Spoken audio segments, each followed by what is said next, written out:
তোমাকে দিল্লি যেতে হবে না। হাঁ করে ইল্লি বল। কি? ওই যে তোমার কাছে শিখেছি, হাঁ করে ইল্লি বলো। তার মানে তুমি যাবেই? হ্যাঁ যেতে হবে গুনগুন, কনফারেন্স আছে, কাজ আছে। তিন্নি দিদিও যাবে? হ্যাঁ যাবে, শুধু তিন্নি দিদি নয়, ইনস্টিটিউটের আরো অনেকে যাবে। আমি যাব?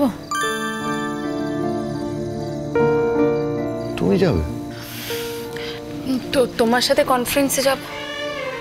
তুমি আমার সাথে কনফারেন্সে যাবে? ওখানে তোমায় ঢুকতে দেবে গুনগুন? আরে আমি তো বলছি না আমি ঢুকবো, আমি বলছি আমি তোমার সঙ্গে হোটেলে থাকবো। বাহ, হোটেলে থাকবে? আমরা কি ফ্যামিলি ট্রিপে যাচ্ছি? একটা অফিসিয়াল কাজে যাচ্ছি। অফিসিয়াল কাজে তোমার কোনো কাজ নেই ওখানে গিয়ে। তার মানে তুমি ওকে নিয়ে যাবে না, তাই তো? তার মানে আবার কি? পরিষ্কার বলছি তো নিয়ে যেতে পারবো না। ছাড়ো, বাদ দাও, কোথাও যেতে হবে না। দেখলে দেখলে তুমি রাগ করছো। আরে কি মুশকিল গুনগুন, আমি কাজকর্ম করতে হবে তো, ইনস্টিটিউটের কাজ, যেতে হবে আমার। জ্যাঠাই তোমাকে যেতে দেবে না। ও জ্যাঠাই বললো?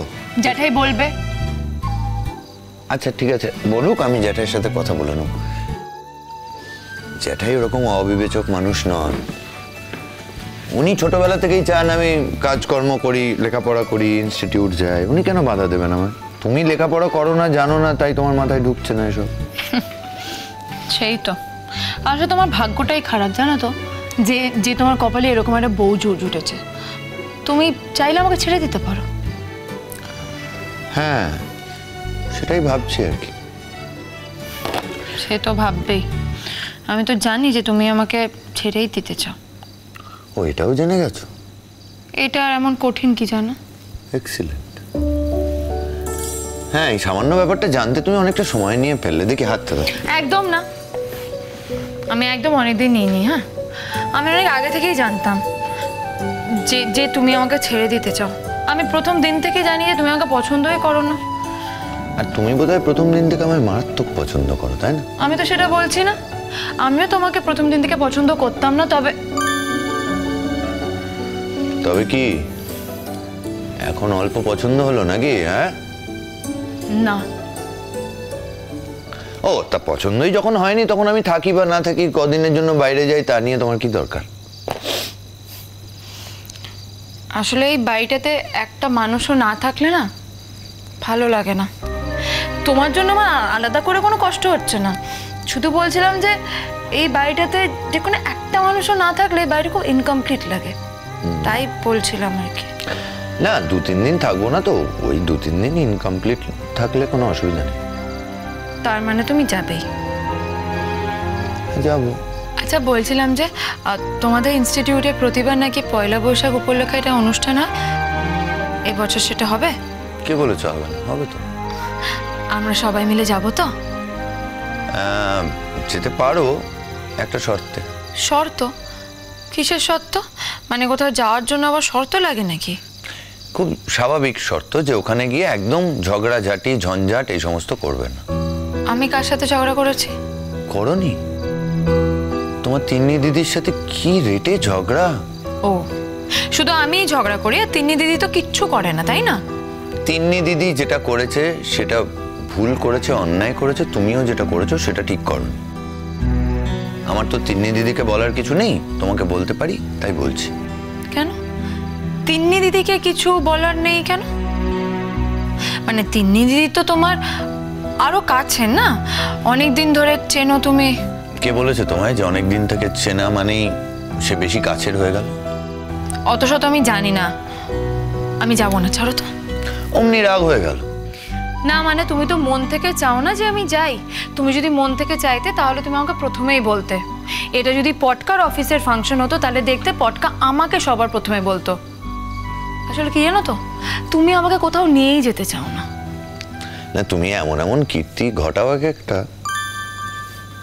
ঠিকই তো, আমাকে তো কোথাও নিয়ে যাওয়া যায় না, আমি তো কোথাও নিয়ে যাওয়ার যোগ্য নই, তাই তুমি ওকে নিয়ে যাও না। তাহলে নিজেকে যোগ্য তৈরি করো, যোগ্য হও। কি করব বলো? নিজেকে আর কিভাবে পাল্টাবো? আমি যেমন আমি তেমনই তো থাকবো। কেন মানুষ কি বদলায় না? সারা জীবন এক থাকে, পাল্টায় না? একটু ভদ্র সভ্য হওয়ার চেষ্টা করো। সব সময় দেখি ছোট ছোট জামা কাপড় পরে ঘুরে বেড়াও, একটু শাড়ি টাড়ি পরো, তোমার শাড়ি ভালো লাগে? না, আমি আমার ভালো লাগার জন্য বলিনি। আমি বলছি যে বিভিন্ন রকম জামা কাপড় পরতে হয়, একটু অন্য ধরনের পোশাকও পরো, তাই। বুঝতে পেরেছি। কি বুঝতে পারলে? বুঝতে পারলাম যে আমার কোনো কিছুই তোমার ভালো লাগে না। হ্যাঁ, এইটা একদম ঠিক বুঝেছো তো। যাই হোক, যাও কাজ করতে দাও আমার। তুমি পড়াশোনা করতে বসবে তো?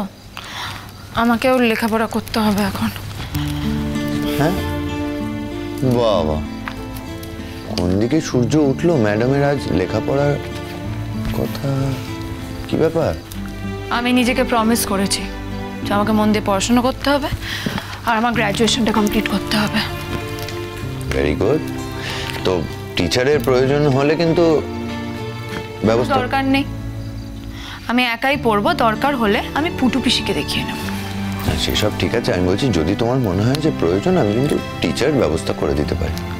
বললাম তো আমি চাই না, কিন্তু অবশ্য তুমি চাইবে আমাকে টিচার দিতে, যাতে আমি তাড়াতাড়ি পড়াশোনা করে আমি গ্র্যাজুয়েশনটা কমপ্লিট করে এখান থেকে চলে যাই। একটা তো চান্স বেড়ে যাবে বলো। টিচার দিলেই আমি আরো ভালো করে পড়াশোনা করব, গ্র্যাজুয়েশন কমপ্লিট হয়ে যাবে, এই বাড়ি থেকে তুমি তাড়িয়ে দিতে পারবে। Very good. সে তুমি যা ইচ্ছে ভাবো। দেখি ওষুধটা লাগিয়ে দিই। আমি ওষুধ লাগাবো না। হ্যাঁ, আমার কোনো দরকার নেই। ওষুধ এখন লাগাতে হবে, তুমি লাগাবে না, তোমার ঘাড় লাগাবে। তাহলে তুমি আমার ঘাড়কেই লাগাও, আমি লাগাবো না। দাঁড়াতে বলছি। দেখি, এত অবাধ্য হবে না। হ্যাঁ, কখনো কখনো যেটা বলবো সেটা শুনো। আমি তো বলছি আমি লাগাবো না, তোমার এত দরদ কিসের? হ্যাঁ, আস্তে, সেটা যদি বুঝতে তো ভালোই হতো। যেদিন বুঝতে পারবে সেদিন হয়তো আমি পৃথিবীতেই আর থাকবো না। কি অবস্থা হাতটার!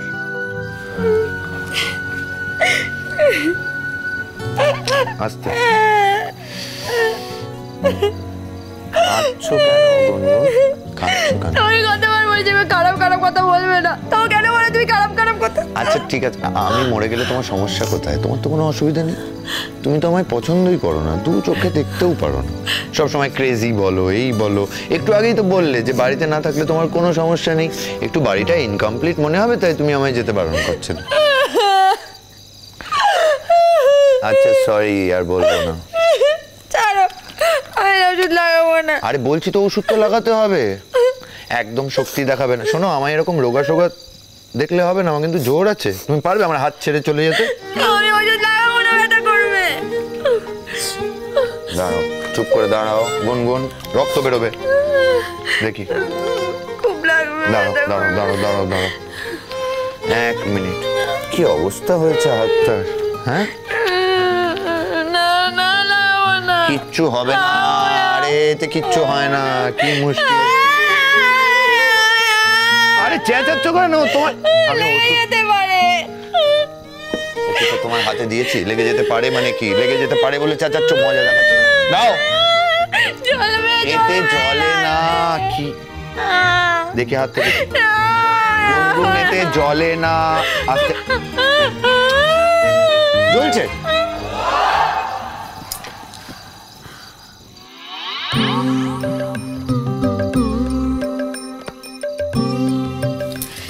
কি গো, তুমি এখনো ঘুমোনি? রাগ করেছো? আমার বললেই পারতে, আমি তাহলে এ ঘরে ঢুকতামই না। হ্যাঁ, ন্যাকামো হচ্ছে আমাকে চিতে তুলে দিয়ে উনি এখন ন্যাকামো করছে। তাই হাসবে না, চুপ হাসছে। আচ্ছা শোনো, এইটুকু মিথ্যে যদি আমি না বলতাম তাহলে আমি কি করে বুঝতাম বলো তো এত বছর বাদে তুমি আমাকে কতখানি ভালোবাসো। হ্যাঁ, আমি তো ভেবেছিলাম তুমি আমাকে আর ভালোই বাসো না। হ্যাঁ, আমাকে ভালোবাসা আমার বইই গেছে, তোমার মতো মেয়েকে ভালোবাসা যায়? তুমি আমাকে চিট করেছো, তুমি আমাকে ঠকিয়েছো। সে তুমি যাই বলো না কেন, আসলে কি জানো, আমার একটা লোভ হয়েছিল। ভেবেছিলাম যে তুমি আমাকে কতখানি ভালোবাসো সেটা আমি কি করে দেখি, ভাই বাড়ির লোক কীরকম আমায় ভালোবাসে একটু কি করে দেখি, সেটা মাথায় এলো। আর সামনে এপ্রিল ফুল ছিল, সেই জন্য আমি এপ্রিল ফুল করে ফেললাম। জানি এপ্রিল ফুল করলে তো আমাকে কিছু বলবে না। তুমি কত বড় একটা আহম্মকের মতো কাজ করেছো বুঝতে পেরেছো? মানে সমস্ত লোকজনকে টেনে হিঁচড়ে সেখানে নিয়ে গেছো। সেখানে রূপাঞ্জন গেছে, তারপর তোমার পটকা গেছে, তারপরে বাবিন গেছে। আর বাবিন তো অফিসের কাজকর্ম সমস্ত কিছু ফেলে দিয়ে সেখানে গিয়ে ছুটেছে। বাবিনের খুব ভালো লেগেছে, পটকা রূপাঞ্জন ওদেরও খুব ভালো লেগেছে। ওরা তো বলেছে আবার যাবে। হ্যাঁ, অত বড় দোতলা বাড়ি, তারপর ধানের ক্ষেত, টাটকা টাটকা সবজি সমস্ত তুলে এনেছে। হ্যাঁ, পটকা তো ছাদের উপর একবারে দাপিয়ে বেড়ালো, বললো একা একা আনন্দ করে গেলাম, আমার মন ভরলো না, এবার সবাই মিলে এখানে আসবো। আমার দাদা তো কত করে বললো, জামাইকে তো এত করে বলি, সে নিজেও আসে না আর বাড়ির কারুকে পাঠায় না। কি করলে যে জামাই বাড়িতে আসবে? আরে বাবা, তাদেরও তো সাথ যায় একটু জামাইকে আদর আপ্যায়ন করতে, নাকি? হ্যাঁ, সেগুড়ে বালি, সেগুড়ে বালি, আমার খেয়ে দিয়ে কাজ নেই, আমি এখন শ্বশুরবাড়িতে গিয়ে থাকবো। কেন? আমি তোমার সারা জীবন তো শ্বশুর বাড়িতেই কাটিয়ে দিলুম, আর তোমার দূর আত্মীর গিয়ে শ্বশুর বাড়িতে থাকতে অসুবিধা হয়? ঠিক আছে, ঠিক আছে, এখন এই সমস্ত কথা আমি বলতে চাই না। তা ঘুমোনি কেন শুনি? ঘুমাইনি, বেশ করেছি, আমার ঘুম পাইনি তাই আমি ঘুমাইনি।